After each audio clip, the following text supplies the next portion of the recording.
பைத்தியம் பிடித்த நாய் கடித்து 10 பேர் சாவு. எப்ப பார்த்தாலும் சாவு செய்தியா?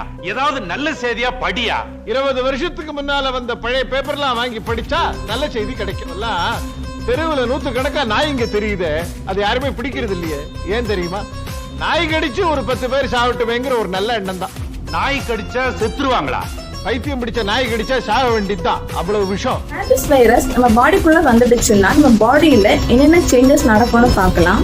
சப்போஸ் ராபிஸ் நோயால பாதிக்கப்பட்டிருக்கிற ஒரு டாக் நம்மளை கடிச்சிருச்சு அப்படின்னா, அந்த டாக் கடிச்ச அந்த ஊண்டு வழியா இந்த ராபிஸ் வைரஸ் நம்ம பாடிக்குள்ளாடி என்டர் ஆகும். அப்புறம் நம்ம பாடிக்குள்ளாடியே அது மல்டிப்ளை ஆகி நம்ம நர்வஸ் சிஸ்டம் வழியா ஸ்பைனல் கார்டுக்கு போகும்.